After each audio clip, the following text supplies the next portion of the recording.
Namaskar. Welcome back to my channel again. This is Aditya Soma. If you're new here, welcome to my channel.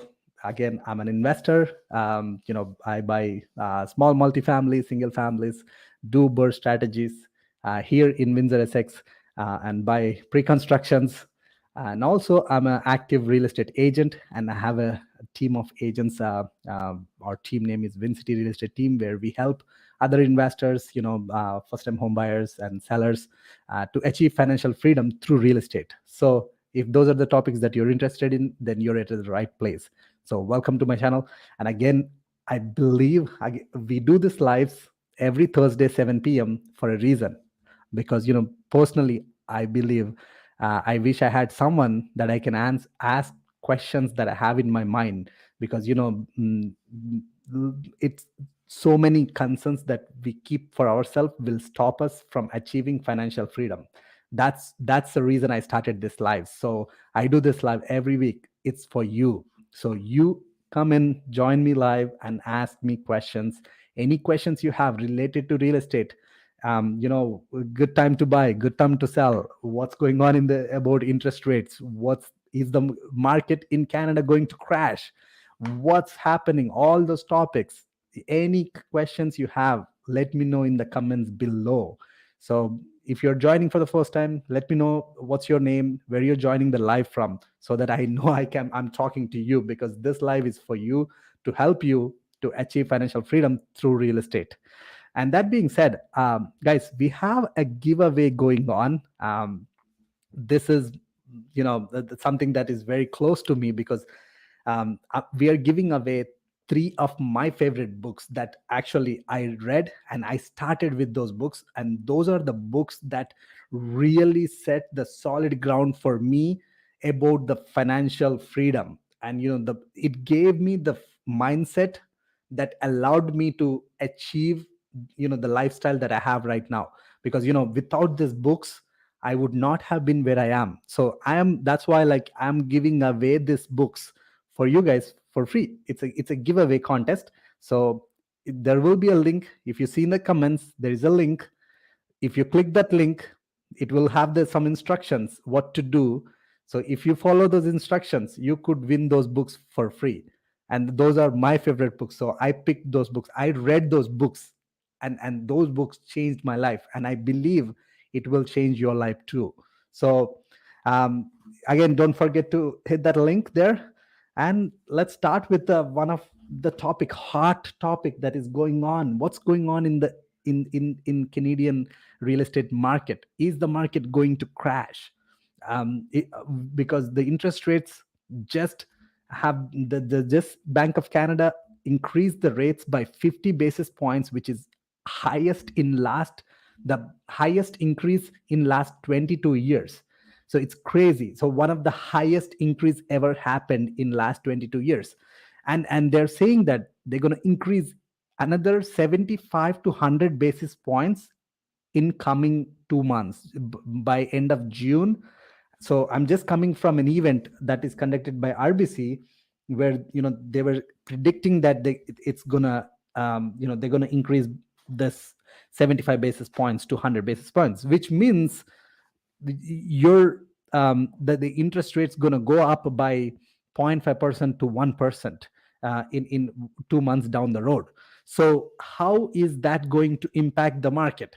Again, I would love to hear your thoughts and your comments, and any questions you have, let me know in the comments below. Please don't hesitate to ask any question, because no question is a dumb question. And trust me, one question that you're asking, if it get answered, maybe, who knows, you will be the next one. You will be achieving your financial freedom within no time, just because you got answered for your question. So and this lives, like, I will be very, very transparent with all the topics that I'm making, because this is not a sales pitch or anything. This is purely, I wish I had someone, a mentor, who can talk to me, answer my questions.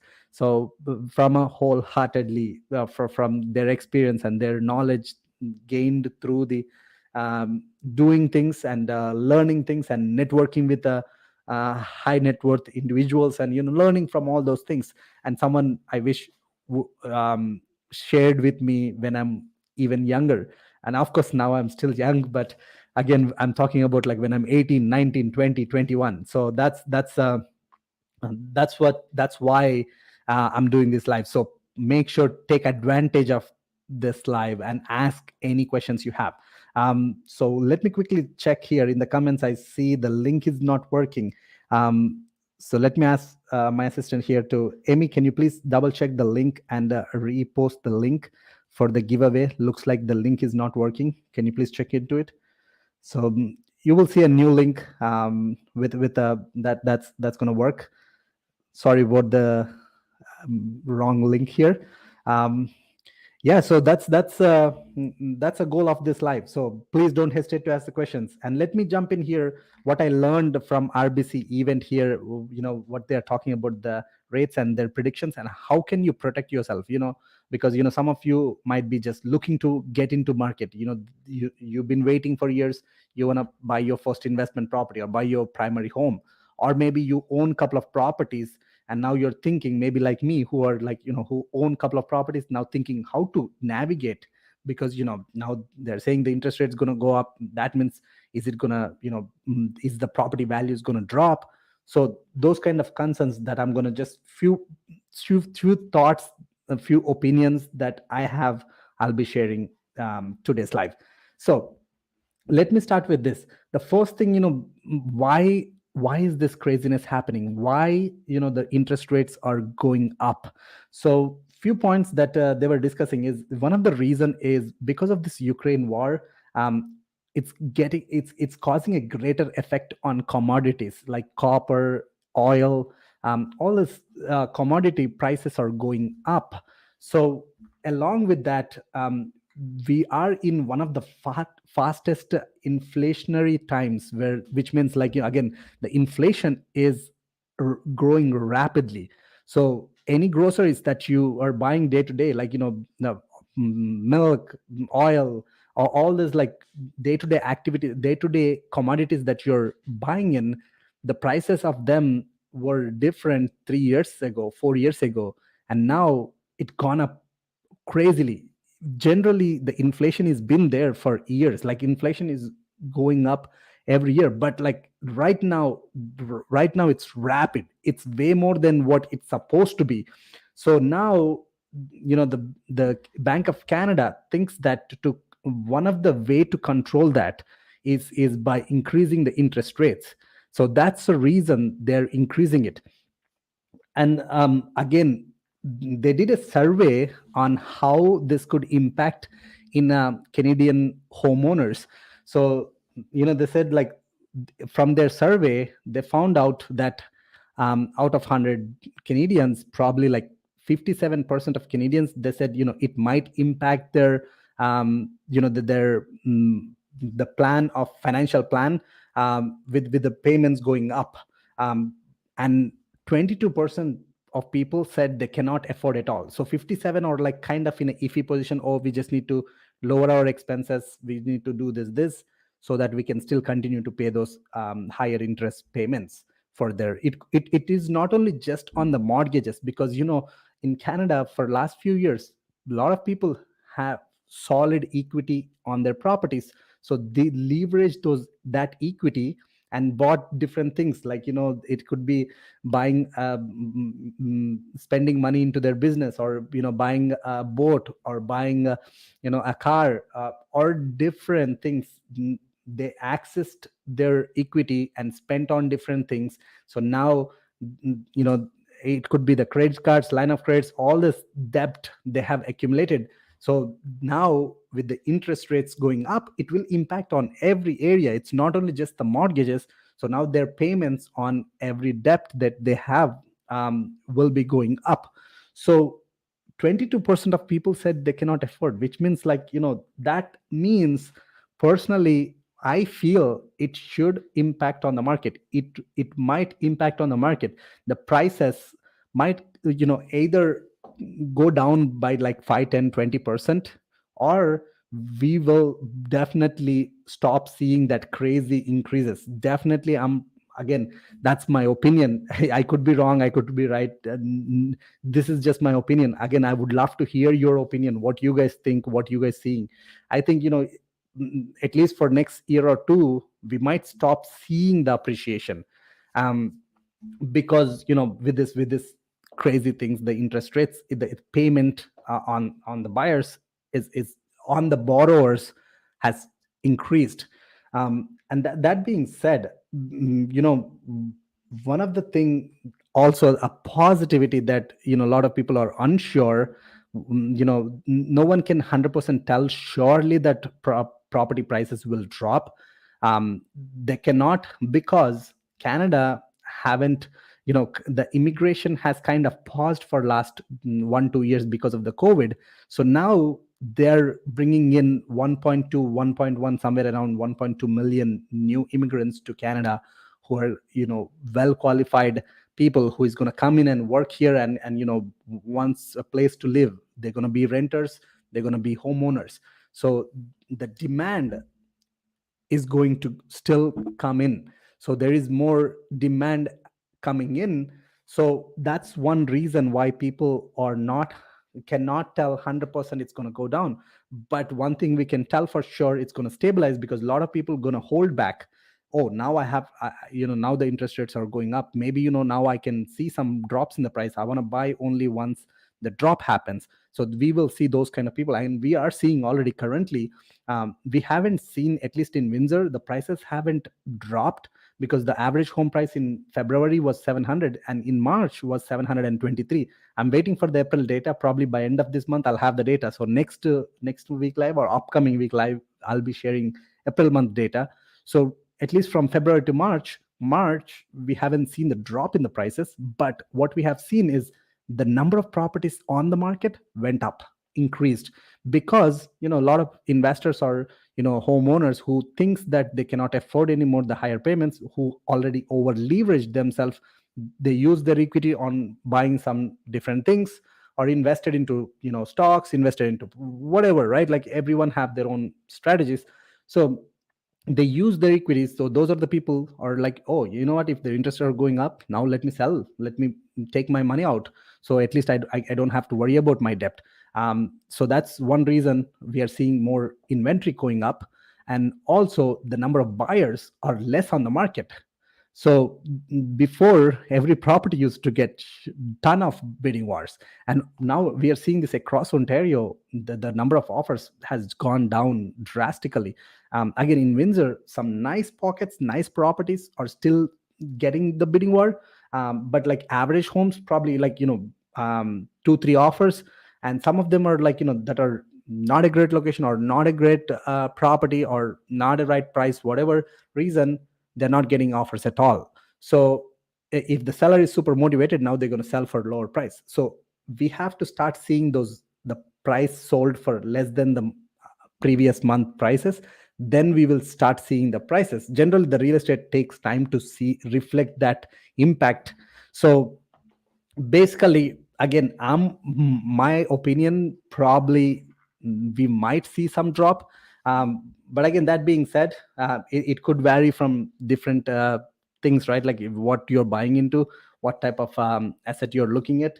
So again, those are some of my opinions. And one thing, the bank was stressing out in RBC event that I went up, is one thing you need to be aware, especially if you're an investor or if you're a homeowner looking to move up or down.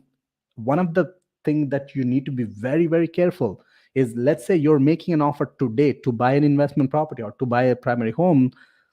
Do you already have a pre-approval? That's like a kind of a form approval. RBC, CIBC, and some of the lenders do a 100% approval pending on financing, pending an appraisal. You more than before now, getting that form approval is very, very important for you. You have to do that now more than ever, because for two main reasons. One, to lock up your price interest rate, because now you can lock up your interest rate. So you can, if the interest rates go up after 2 months, now you're at least sure that you are locked up your rates, so you don't have to worry about your payments going up. Number one. Number two, if if this continues to happen, and if there is and less buyers and more inventory in the market, now the appraisal value of the property could impact. So let's say you made an offer today for 500,000, but appraisal didn't came until fourth week of after you made an offer. Then what if the market after 4 weeks that dropped by, like, 10% or 5%? Now that extra, the appraisal value might come low, so that deficiency you have to pay from your pocket. Whereas if you already got a approval from the lender, then they're going to send the appraisal immediately. So you from the day you offered, if your appraisal comes in within a couple of days, then you're safe, because now your appraisal value would not be that much difference. But if the appraiser going in after 1, 2, 3, 4 weeks, there might be an impact on your value, the appraisal value. So that, if that happens, now you need to bring more money to put that down. So that's a really, really important thing that you need to make sure, keep in mind. If you're buying right now, you have to get those approvals in place, so that you can lock up your price, so that you don't have to worry about the changes in the in the appraisal values, changes in the rates. So that's another important take that I took from the event.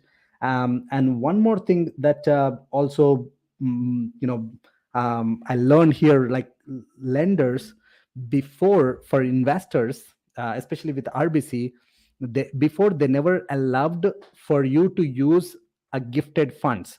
Let's Especially from immediate family. Before, like, let's say your father wants to give you 100,000.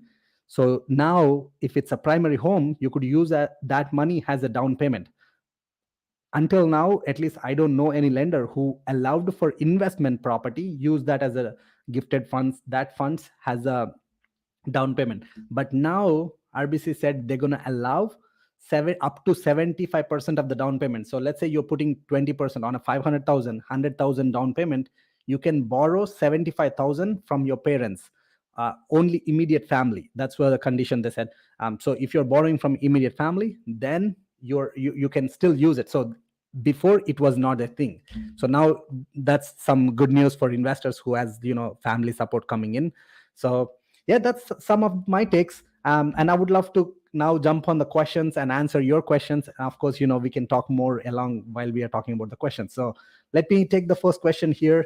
I always get excited to answer the questions, because it's a great way to learn, and also learning for me as well, to see what people have, what kind of questions people have. So Nitin, hi Nitin, how are you?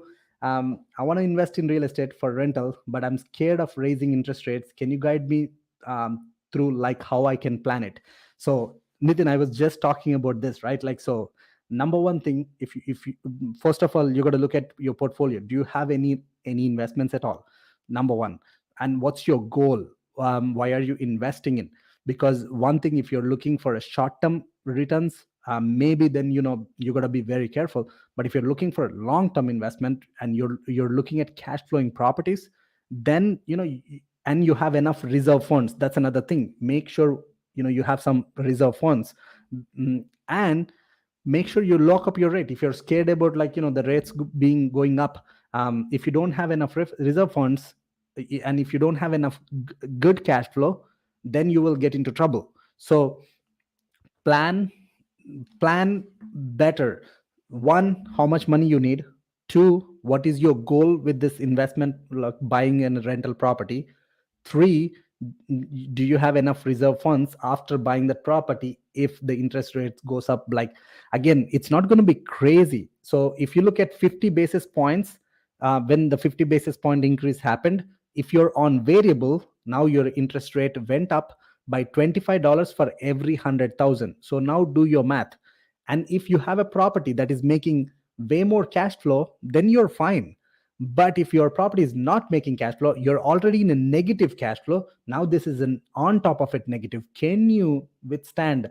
Just because don't now being conservative doesn't work. You have to have that reserve funds. you have to have that access to the funds, or you should have like some solid active income coming in through your business or your job. So those kind of things, that's what my suggestion. Make sure, look into it properly. Make sure, have a clear goal. Moving on to the next question here. Wow, I see like 45 people live. Guys, if you're new to this live, welcome. If you let me know in the comments where you're joining the live from, and any questions you have related to real estate, please don't hesitate to ask. Ravi, hi Aditya. Oops, I just missed the last question here. Ravi, hi Aditya. I just got one house 1 month ago. Yes, I know worst time to buy. I mean, again, Ravi, I would not say it's a worst time yet. That being said, right, like if you bought it with the right strategy, right? I just bought a building, like $1 million building, a month ago, exactly a month ago. I even posted a video. Again, my clear goal. I know, like I know how to. My goal is to make the building positive cash flow, and I'm gonna office hack in my building, so it's gonna work out, and I have enough reserve funds if interest rates goes down. Because with this thing, with the market, like you cannot really time the market exactly, but when you're in the market, instead of like trying to over leverage, people who is gonna be really get hurt is if you already over leverage yourself. But if you have enough reserve of funds, and if you bought a property that you're planning to hold it for long run, for 5 years, 10 years down the road, and you have a cash flowing property, I think you should be doing well. You should not have any issue, because your goal is to hold it long term. That's why I'm not really scared about like my building, right? Like my building is, I bought it for $1 million. I know a lot of people even on that video commented that you paid overprice. I know I paid overprice, but for me, in a long run, because my goal is with that building, I'm not going to sell it. I'm going to keep it for next 5 years, 10 years. I'm going to build another 8 unit building. Beside that, I have a lot on that property, and I'm going to make this 6 units nice, completed, and rent out for the market rents, so that I will be positive cash flow.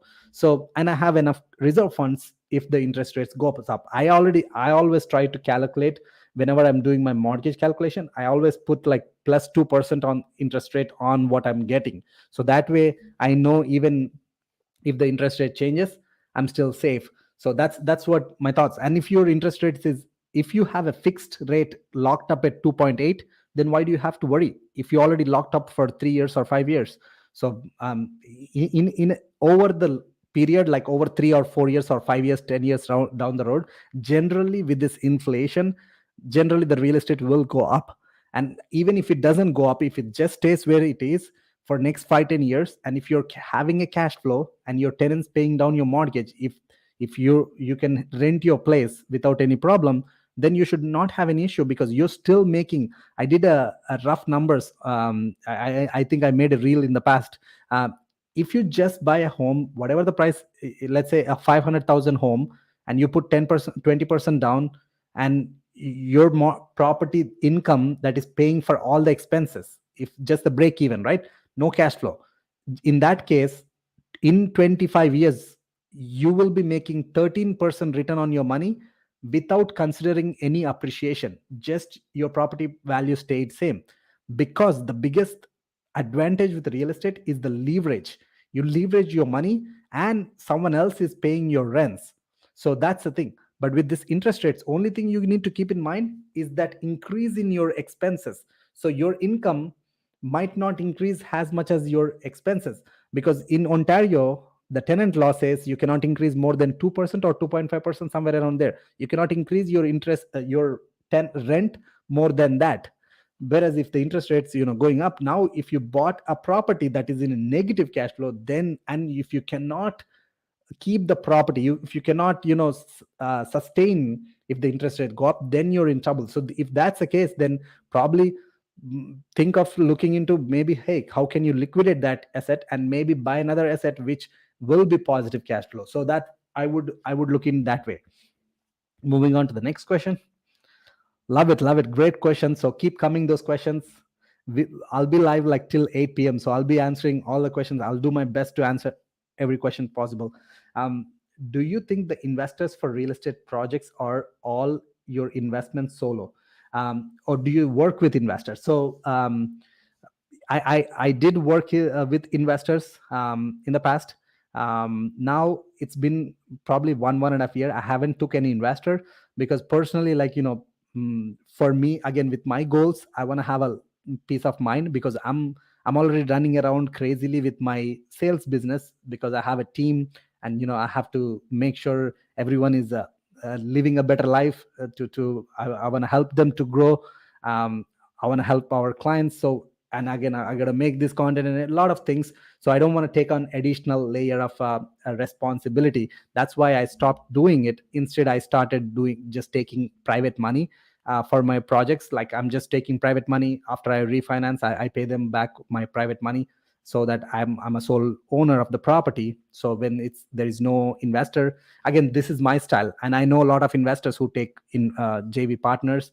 But now, again, for my future goals, the investors didn't make sense to me anymore. So I'm focusing on just taking a private partners, pay them fixed interest rate. So for them, it's they have, like, no matter what happens to the project, they're getting interest rates, they're getting a fixed returns, they're happy. And for me now, I don't have to answer someone about anything happening in the project.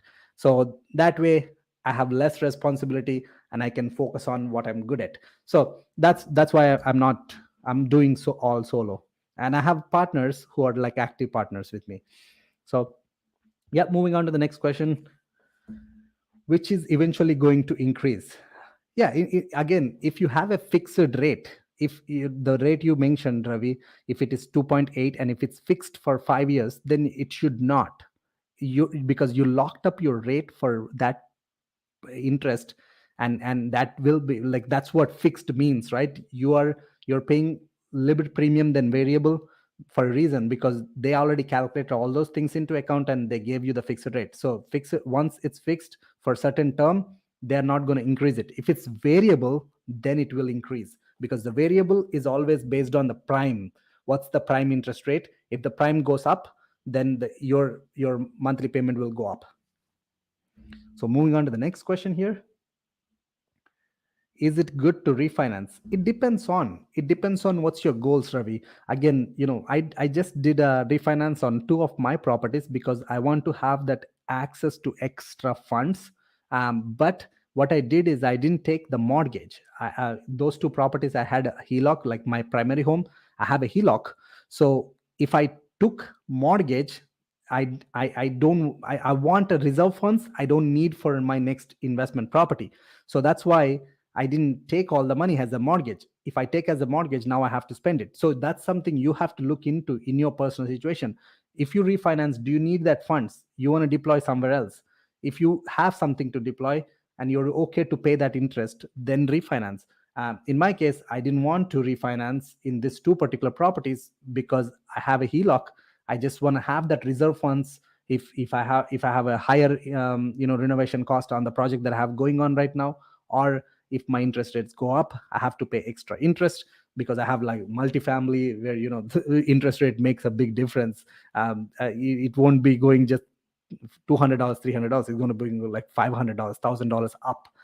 So that's why I want to have reserve funds. So now the HELOC is actually also a reserve fund for me. So I did refinance and put a HELOC, and I am not using that. So right now, one thing you got to be very, very careful is, like, don't spend on unnecessary things. Don't spend on liabilities. If you refinance, make sure you're spending on the right things. Make sure you're spending only on assets, not on liabilities. So you try to cut down your liabilities as much as possible. So moving on to the next question here. Mac, hi, is it the right time to buy a first time home now?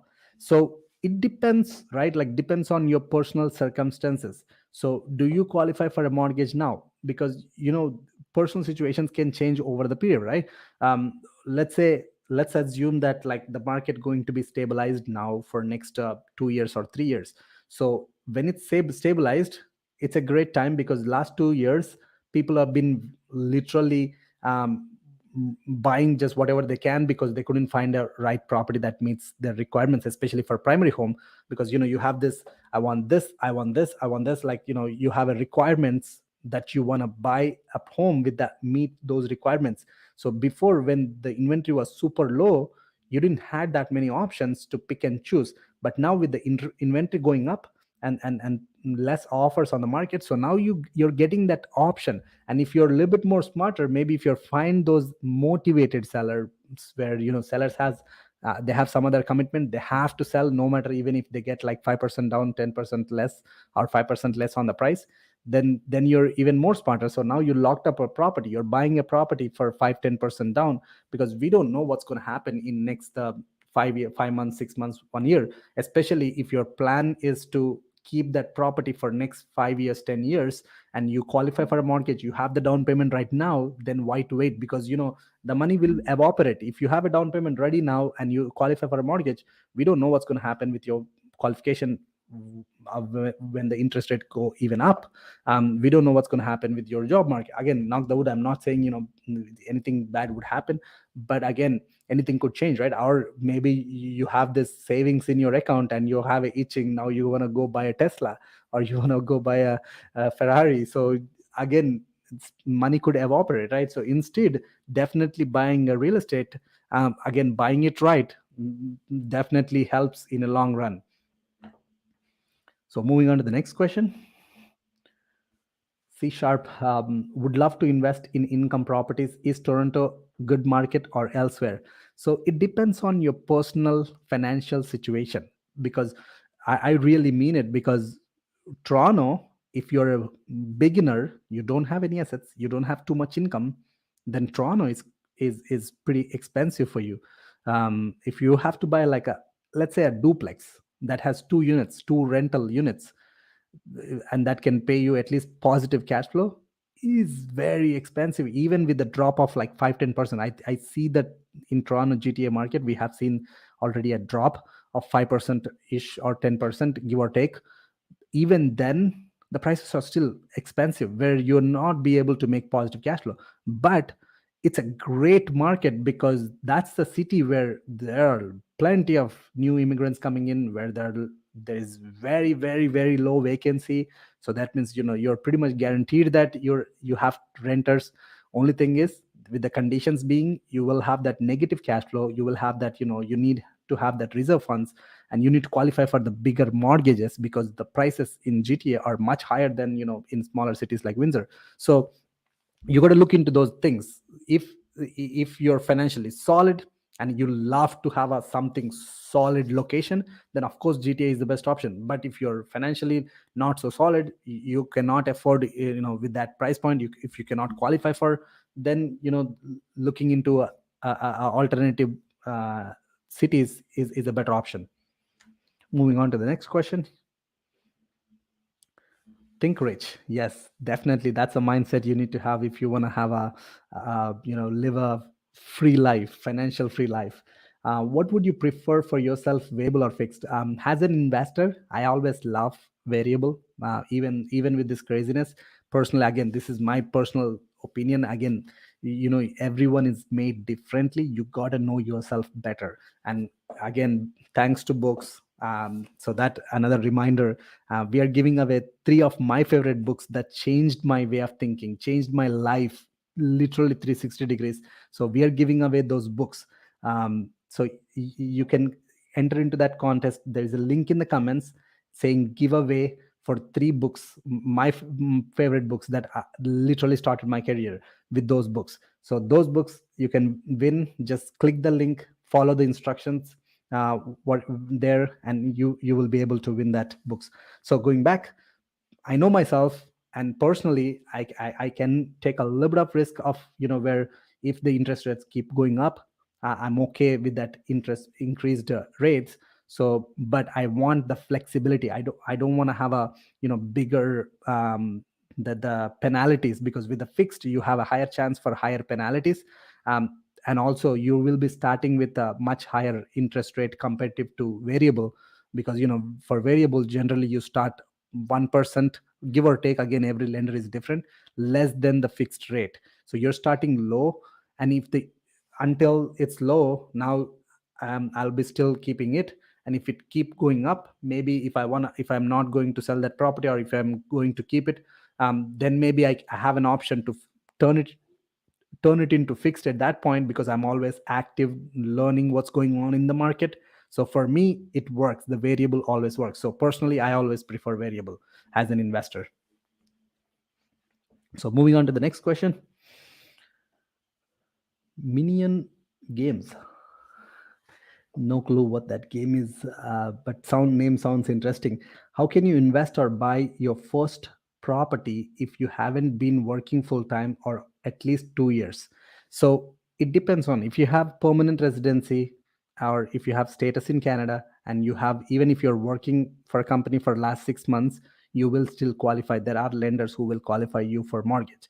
But if you're a self-employed, then there is a challenge, because if you don't have more than a year or two, there depends on which field you're in, how long you've been in that field, then if you don't qualify. But personally, if you're working, if you have already a full-time job but you haven't been working for last 2 years, then I would say there are still lenders who will lend you for your first home. They will qualify you. So I would say talk to different banks. Don't just take one person answer saying no as a no. There will be, if one lender says no, there might be another lender. If another lender says no, go to another lender. To get my first property, I talked to at least 5 or 6 banks at that time, because at that time I was on work permit, and many people said no, we are not going to lend for person who is on work permit. But one good advantage was I was working full time. I had like 1 year of experience at that point, and my work PR was under process. So the A lender said no, but National Bank, they said yes. So again, every lender have their own requirements, and the requirements, the qualification terms changes all the time. So talk to different banks, different lenders, you will get an answer, better answer. Hope that is helpful. Moving on to the next question. How can I refinance my primary home and buy a rental with the same income? So it's simple. If you have enough equity in your property, then talk to a mortgage guy, or whichever the bank you have your loan with. Then ask them to refinance, so they'll give you access to your equity. So let's take an example. If you own a property that is worth 500,000 and you have a mortgage of 200,000, so now if you ask the bank to refinance it, so now they appraise the property. Now the new appraisal came in for 500. They'll always loan up to 80% loan to value based on your income and your liabilities. They do all those calculations. Generally, if you qualify, they lend up to 80%. So 80% of 500,000 is 400,000, whereas your old mortgage is 200,000. So that means you have access to another 200,000 cash. So you can take it as a cash, or if it's a primary home, you can even put it on a line of credit, HELOC. So that 200,000, instead of taking all at once, if you take it all at once, now you have to start paying payments on the 400,000. But if you put it on a HELOC, now you can, whenever an opportunity presents, you can use this HELOC. So HELOC, you will pay a little bit higher interest rate than the normal whole payment, but it's interest only. You can pay back whenever you have funds, if if you don't want to carry too much mortgage. So again, long story short, you can take a mortgage. Now you have this access to 200,000. So when you find a property that is cash flowing, so now you go to the bank again, talk to them, hey, I'm buying this property. This property has X amount of interest. So they will qualify you again with the income from that property plus your income, and then they'll qualify you for a new mortgage. So generally, if you're buying the right cash flowing properties, you should be able to cash flow, even you should be able to qualify based on the income of the property as well. So talk to a good mortgage person. They will be able to help you with understanding that. Hope that's helpful. Moving on to the next question.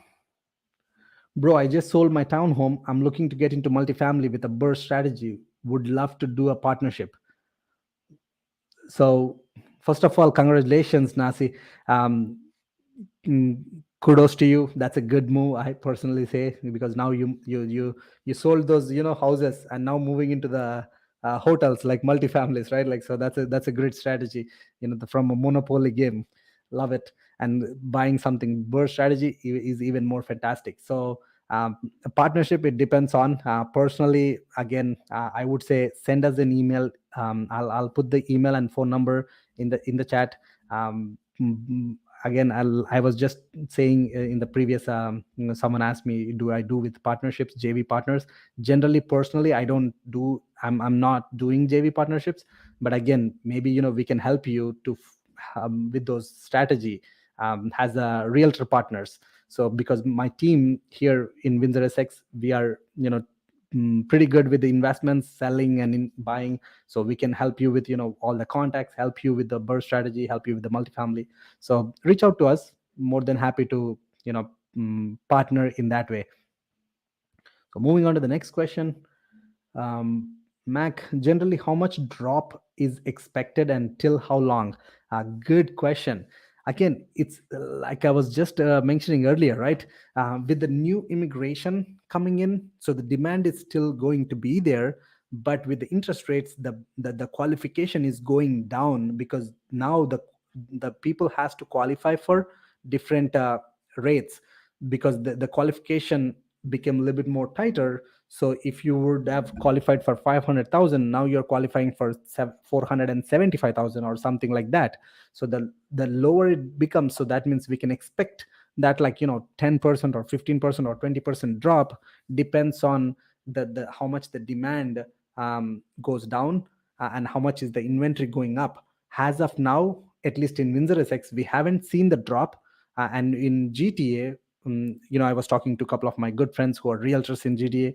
They're saying like they're seeing somewhere from 5% to 10% drop. And how long it's going to continue until this interest rates going up, until there is when if the inventory start to pop up more and more, um, and if the demand goes down, then we should continue to see.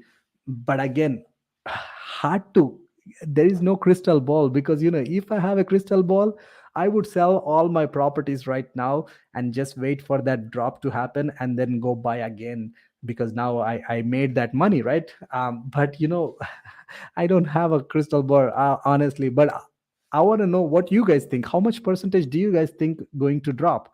So let me know in the comments below. My prediction is somewhere from 10 to 20%, because one thing that RBC event, one thing they stressed, like with the demand, the new immigration, and also another thing is like the employment is pretty strong now. It's we are at one of the lowest employment rate right now, like lowest unemployment rate, sorry, my bad.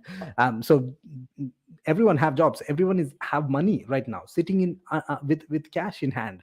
So we don't know how much it's going to impact on the buyers, because they're still like, I was talking to a realtor to just like before hopping onto the live. There was a 31 unit building came up in Windsor, and this guy listed for very low, and literally on within 24 hours he got, like, for a 31 unit building, he got 7 offers already, and he's expecting another 13 offers. So that means like he's expecting that property will sell like over 1 million above asking. So people have money. That's the thing. Like, that's why no one can tell you exactly how much drop is going to happen. We gotta wait and see. I wish I have a crystal ball answer. Nitin, moving on to the next question. It's my first property. Awesome, man. Congratulations. So yeah, definitely, if it's your first property, I would say keep looking. If you find a right deal, just buy it, because there are good deals popping up because of the this uncertainty. When there is uncertainty, you will get good deals, because people who are motivated, who has to must sell, then they are the one will be a little bit flexible. Because people who don't have motivation to sell, they're just looking for the X price, then no matter how much you try to motivate them, they're not going to sell. But people who are like, let's say they bought already a property, now you see on the MLS there is a date, closing date, specific date, so that means they have to sell because they bought a property already. So those are the properties, if they don't have enough offers, now they're panicking. So now you go give a low ball offer on them, there is a good chance for them to take your offer. So look for those good deals. If it's your first investment, that's what I would do. And moving on to the next question. Sharon, hi Aditya. I'm working on work permit and was thinking on buying a property for house hacking in Windsor, because of foreign NRST wasn't applicable before. Now it's provincial wide. Yes, the if you're talking about the national, the foreign buyer tax. Do you have any advice? What can I do? So, good question. So, number one, foreign buyer tax is applicable all over Ontario wide, which is 20%. That's freaking high on the price. So, if you're buying a 500,000 property, that means you need to have 20% if you don't have a permanent residency. But there are some exceptions. You will qualify for a rebate. So, if you're paying 20% now, you can get that back in the if you get your permanent residency in the first 4 years after closing. Within the first 4 years, if you get your PR, then you will get that money back. So that's one exception. And two, if your PR is already almost there, then if you don't have that much money, then just wait until then. Instead of while you're waiting, just learn and maybe see if you can do some wholesale deals. Maybe learn how to find good deals, learn how to analyze deals, do all those things while you're waiting. So those are my two advices for you. Moving on to the next question. Life is music. Love it, man. Yes, it is. Hi Aditya, can I use a Saskatchewan graduate retention program 20K line of credit as a down payment for a home and refinance the mortgage? So it looks like two questions. One, use the line of credit to pay the down payment. As far as my knowledge, I don't think they will allow you to use that money. um, but again, like I said earlier, there are different lenders. You never know. I would say find some good mortgage brokers in your city, talk to them, because you never know. There might be lenders who might be willing to do that. And the second question, refinance the mortgage. So if you already own a house, yes, of course, I would say now refinance now, because if the rates go down by 5%, 10% down, now your appraisal value is coming down. So that means you have less access to your equity. So have the access so that you can use for has a contingency funds, like for unexpected, for a rainy day kind of thing. And also if there is any good opportunity presence, now you can use it for that. So that's what my suggestion. Moving on to the next question. Aishwar Singh, hey, hi sir, which three books changed your life? So there is a link in the comments. It's called giveaway for three books. So those are, one is Rich Dad Poor Dad, another one is How to Invest in Rental Properties by Brandon Turner. Another book is Think and Grow Rich by Napoleon Hill. Those are three books that changed my life, and we are giving away those three books for the winner. So there is a link in the chat. Hit that link, and there is some instructions. Follow those instructions, so you will get a chance to win those three books. Moving on to the next question. Tarun, hey Tarun. Hey Aditya, how are you, brother? I'm doing fantastic, brother. How are you? I see all your updates, and it's very educational. Thank you. Glad to hear. Again, that's my responsibility here. Can you please give me an idea about how much overselling price gone down for 3 to 4 5 bedroom detached home near university? Again, Tarun, that's a very specific question, hard to answer, because depends. So let me clarify one thing about the listing prices. Listing prices is a random number that came up by the listing agent and the seller. Those two guys together came up with the price. So that is the listing price. That has no relation with the sale price and with the actual sale price. So what you need to know is what sold in that neighborhood. How 3 to 5 bedroom houses, what are the property prices sold in that neighborhood? So if you're talking about in Windsor, do you have a realtor? Or if you're a realtor, go pull that data. How much property sold in that neighborhood? What are the prices? And when they listed, how long did they take to sell? So then you can gauge a little bit of on the demand side. So look at those data, and now you can decide on the price. Okay, if average 3 bedroom or 5 bedroom house is selling for 450,000, or they're like, five properties that are average condition sold for 450 or 500, or updated one sold for 600. Now you look at what is the subject property, what is the condition. So now look at the listing price. So now you will get an idea how much over asking they listed the property. So you have to analyze the market value. Don't base off of the overprice, because if I tell you every property will go for 100,000 over asking, I'm the dumbest guy to give you that answer, because that is the stupid answer. So, like I was just giving an example about a multifamily, this guy listed for 1.7 for a 31 unit building, and my building, 17 unit building, appraised for 2.5 million. It's much lower income, and it's only 17 units. And my 17 units, out of those 12 units are one bedroom, and five units are bachelor. The 31 units, 19 units are two bedroom, and 12 units are one bedroom. So it's much bigger property, mm, and much more income, almost double the income and double the size, and they listed for 1.7. So now tell me how much it's going to sell for. It's going to fucking sell for more than $1 million over asking. Very good chances. So generally, I haven't seen that many multifamilies listed for that low, but he did. It's the price that the seller and the agent came up with, right? And there is no correlation. Now the buyers, that's know why educated investors, what they do, they look at their numbers. Okay, how much is the numbers, and how much is the market sales for something like this? What is the per unit cost? They break down the per unit cost on the market and what they want to pay for this property. What is the potential income? They take all those into account, then come up with the market value. So if you're doing this for yourself and you don't have a license, I would strongly suggest work with a realtor. If you're looking to invest, especially, contact us. My team can help you analyze those deals if you're not a realtor and if you don't have a realtor. But if you have a realtor, talk to your realtor, ask them, bug them to give you that data, share that sold data. Hope that is helpful. Then moving on to the next question. AB. Hi Aditya, hope you're doing well. I'm doing fantastic.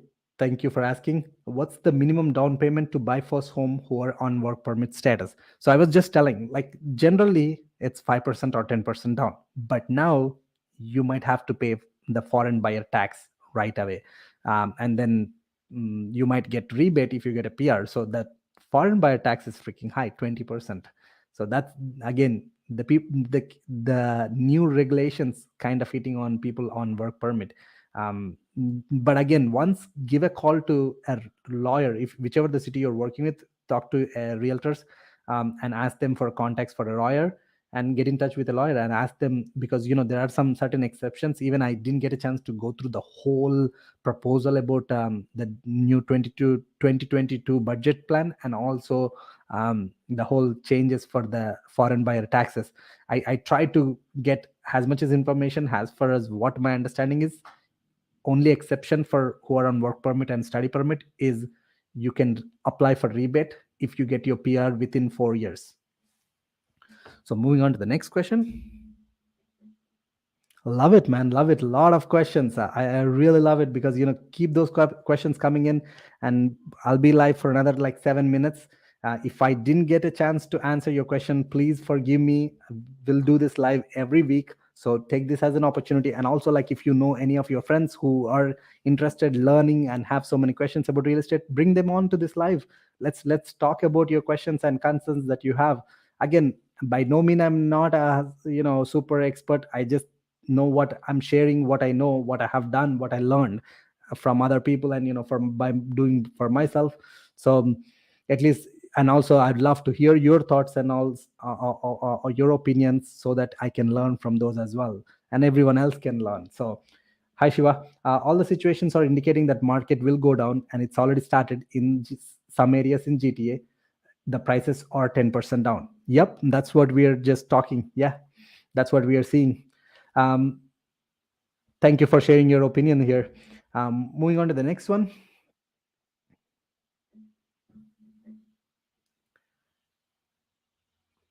Queen, nice.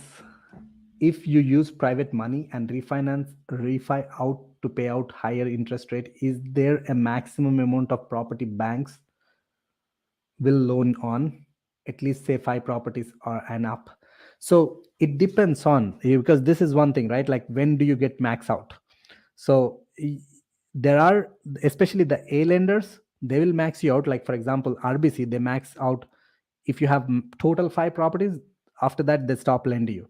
And then if you go to CIBC, they don't care about how many properties you have with other bank. They look at your, if you qualify with the income and expenses, and if you have cash flowing properties, then they look at the income of the property. They qualify you for another 5 properties just with them. If you have a 100,000 liquid assets, like cash saved up or stocks, liquid assets, then they'll lend you. And they even lend you more if you have like $1 million liquid assets. And there are some credit unions, they keep lending you if your property qualifies with itself. So there is no like X number that you would get stopped. And if some reason no one lends you, then go into multifamily. Then multifamily is generally qualified by themselves based on the income that they are making. So don't worry about this maxing out. I would say be strategic. Start using the one A lender and then go on to another A lender. So that way, every A lender has a different requirements.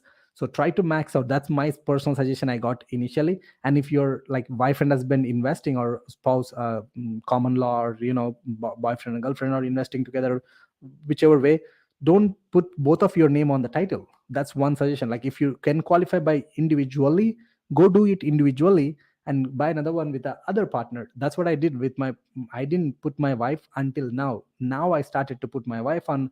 Now she's on one property and she's going to be soon on another property. So now you can get like multiple with A lenders, because the more properties you have with A lenders, the better rates you get. When the soon you start to go for like B lenders, alternative lenders like credit union now, definitely there is a different interest rate, right? So be a little bit more strategic, and there is always ways to work around. You just need to connect with the right people. Moving on to the next question. So we got another like 3-4 minutes, so I'll do my best to answer the questions in this 3-4 minutes. And just one final reminder about the books.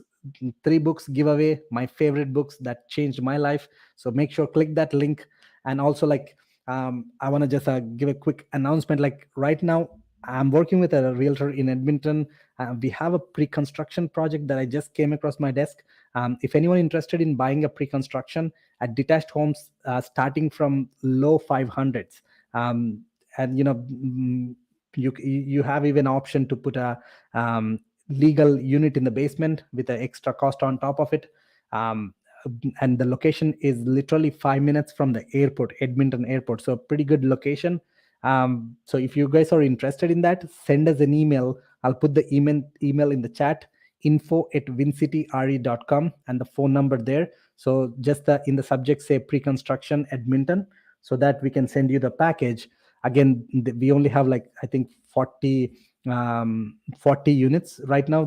It's a phase 1, and the closing is like 1 year from now, and pretty flexible down payments. And there is a assignment option as well. It's like 10% down in the first 90 days or 120 days. So it's a pretty good project. If anyone interested in that, make sure send us an email, or give us a call during the working hours. We will send you the info package. Maybe we can jump on a call to discuss more. So don't hesitate to do that. And we have a couple of properties off market right now. We have one property in Windsor. If you're looking for a house hack, if you want to move into one unit in a nice neighborhood, a single family, and has an in-law suite. In the in-law suite is a pretty good size 1-bedroom unit, and upstairs is a 2-bedroom unit in a good location, literally 5 minutes drive from Devonshire Mall, Costco, and all the different good neighborhoods. So if you want to find out about that off-market deal, the seller is asking 725. Again, nice family home, right? Like, so it's a pretty nicely updated. Potential rent, if you want to buy it as an investor, upper unit can easily rent for $1,900, $2,000, and the lower unit can easily rent for probably 1,600, give or take. So it's a pretty good turnkey house hack property, I would say. So if you're interested in that, send us an email. Let me answer 1 or 2 questions immediately here. and then we'll call it a day. Can I buy something for 70,000 down in Windsor? Shiva, bro. Hey, Shiva. So it depends. If you're a first time home buyer, if you're looking to buy for personal use, you want to move into one unit, rent out the other unit, the duplex kind of house hacking that I was just telling, you can buy for 10% down. So the 700,000 property I'm talking about, you will qualify. You will be able to buy. Again, if you qualify for the mortgage. So that depends on your income, right? So yeah, something like that. But if it's 20% down, that means you can only qualify up to 350,000 in Windsor. Under 350, in last 1 month I saw only 2 properties sold, so it's pretty tight budget for a single family home. But you might be able to get some condos, or even those single families that sold under 350, they're pretty rough, like need quite a bit of work, like 80 maybe 100,000 work. Yeah, something like that, if you have to put 20% down. But if have to put 5%, 10% down, then you qualify for a pretty good amount. So yeah, moving on to last question. Wife and husband have been working. They want to purchase their first home, as a husband is the only applicant. Wife wants to apply for HELOC and transfer the money to a husband account, use the money as a down payment. Nah. Banks are so smart, bro. They're not that dumb. When a wife is giving that money, because I mean, if you play a little bit more smarter, you might be able to play with that. You might be, if you send it to your parents or a brother or sister and they transfer you money, now that becomes a what do you call, gifted funds. But if it's wife and wife has a credit, then they might. But again, yeah, maybe uh, probably I would say talk to the mortgage person. It's a workaround, definitely a smart way. uh, Definitely talk to the mortgage person. I love the strategy. I actually did that for my second house. I needed 20% down, and I borrowed from my friend.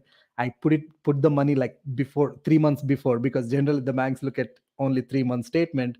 So I borrowed the money and I put it in my account for like 3 4 months. I paid it was his line of credit. I paid his interest, and it sit on in my account. And then the banks looked at my 3 month statement. They qualified me. So yeah, you can play around. Just work with the right mortgage person who is smart enough to present your profile properly. And especially if you have a good income, if you have a solid job, even if they know it, they will still qualify you, because they always look at what's your capability of paying that mortgage payment, right? So yep, work with it. Moving on to one last question I'll take here. Let me quickly look through the questions and I'll pick one, and then I'll answer. Okay, so life of me, sir, I have a low interest rate which expires in July 1st. After July 1st, my apartment lease is expiring.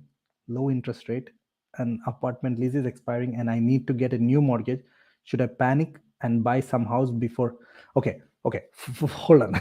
So first of all, are you leasing or you own a house that has rate expiring? Okay, so you have an approval, pre-approval, that is expiring by July 1st. So if that's the case, then that's good. You have an approval till July 1st, which is like 3 months. If you qualify now and you have a rate fixed with the approval, then go find a property that makes sense for your requirements. And go find a property that is like where you can find a good deal. Then why do you want to panic? Why do you want to wait? Because you qualify, you have a down payment, and make sure you have some contingency fund, because now you locked up your rate for 5 years. Then I don't see any reason for waiting, because if your goal is to long term buy and hold, I would say don't wait. That's my personal situation, personal suggestion. So yeah, that's it for today, guys.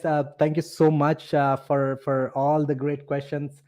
Please don't hesitate to contact us if you need any help. Again, like I talked about those private deals and pre-constructions, send us an email, give us a call. I'm more than happy to jump on a call one-on-one with you guys, either me or one of my agent, and help you to achieve financial freedom. So peace out until then. See you on the next live.